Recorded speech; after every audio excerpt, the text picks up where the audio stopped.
ನೋಡಿ, ಮುಖ್ಯಮಂತ್ರಿಗಳು ಈಗಾಗಲೇ ತನಿಖೆಗೆ ಆದೇಶ ಮಾಡಿದ್ದಾರೆ. ಇವತ್ತು ನಾನು ಕೂಡ ಅದೇ ಒತ್ತಾಯ ಮಾಡ್ತೀನಿ, ತನಿಖೆ ಆಗಬೇಕು. ಯಾರು ತಪ್ಪಿಸ್ತರು ಇರ್ತಾರೆ ಅವ್ರ ಮೇಲೆ ನಿರ್ದಾಕ್ಷಿಣ್ಯವಾಗಿ ಕ್ರಮ ಆಗಬೇಕು. ಯಾಕಂದ್ರೆ ಜೀವ ಇಂಪಾರ್ಟೆಂಟು, ಜೀವ ವಾಪಸ್ ಬರೋದಲ್ಲ. ಇವತ್ತು ಇದರಿಂದ ಲ್ಯಾಪ್ಸಸ್ ಯಾರಿಂದ ಆಗಿದಾವೋ ಏನೇ ಇರಲಿ, ಅವ್ರು ಎಷ್ಟೇ ದೊಡ್ಡವರಿರಲಿ ಏನೇ ಇರಲಿ, ಏನು ಅವ್ರ ಮೇಲೆ ಕ್ರಮ ಆಗಬೇಕು.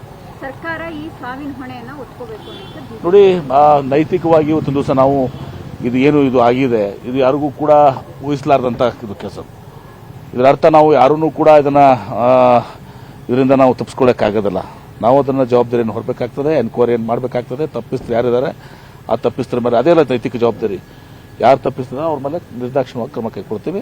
ಇದ್ರಾಗ ಎರಡು ಮಾತಿಲ್ಲ. ಕೆಎಸ್ಸಿ ಅಧಿಕಾರಿಗಳನ್ನು ಕೂಡ ಇದರಲ್ಲಿ ಇನ್ವಾಲ್ವ್ ಮಾಡಬೇಕು ಅನ್ನೋದು. ಒಟ್ಟೆವರು ಯಾರೇ ಇರಲಿ, ಎಷ್ಟೇ ದೊಡ್ಡವರಿಲ್ಲ ಅಂತ ಹೇಳಿದ್ರು ನಾನು, ಎಷ್ಟೇ ದೊಡ್ಡವರಿರಲಿ ಯಾರೇ ಇರಲಿ, ನಿರ್ದಾಕ್ಷಿಣ್ಯವಾಗಿ ಇವತ್ತು ದಿವಸ ತನಿಖೆ ಆಗಬೇಕು. ತಪ್ಪಿಸ್ತರಿಗೆ ನಾವು ಶಿಕ್ಷೆ ಮಾಡಬೇಕು. ಅಲ್ಲ, ಬಿಜೆಪಿ ಇದರಲ್ಲಿ ಸರ್ ಒಂದಷ್ಟು ರಾಜಕೀಯ ಬೇಳೆಯನ್ನ ಬೇಯಿಸ್ಕೊಳ್ತಾ ಇದೆ. ನೋಡಿ, ಇದು ರಾಜಕೀಯ ಬೇಳೆ ಬೇಯಿಸ್ಕೊಂತ ಸಂದರ್ಭ ಅಲ್ಲ.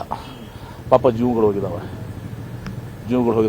ಇದು ರಾಜಕೀಯ ಮಾಡುವಂತ ಸಮಯನೂ ಕೂಡ ಅಲ್ಲ. ಇವತ್ತು ಯಾರು ಇನ್ನೂ ಹಾಸ್ಪಿಟಲ್ ಇದ್ದಾರೆ ಅವ್ರಿಗೆ ಒಳ್ಳೆ ರೀತಿಯಿಂದ ಟ್ರೀಟ್ಮೆಂಟ್ ಆಗಬೇಕು. ಅವ್ರಿಗೆ ಉನ್ನತ ಟ್ರೀಟ್ಮೆಂಟ್ ಬೇಕಾಗಿದೆ. ಕಾರ್ಪೊರೇಟ್ ಆಗಲಿ ಪ್ರೈವೇಟ್ ಆಗಲಿ ಅಲ್ಲಿ ಕಳಿಸಿ ಇವತ್ತೊಂದು ಟ್ರೀಟ್ಮೆಂಟ್ ಆಗುವಂಥದ್ದು ಆಗಬೇಕು. ಅವ್ರ ಜೀವ ಉಳಿಸ್ಬೇಕು. ಅವರು ವಾಪಸ್ಸು ಇವತ್ತೊಂದು ದಿವಸ ಇದು ಆಗುವಂಥ ಆರೋಗ್ಯವಂತ ಆಗಬೇಕು.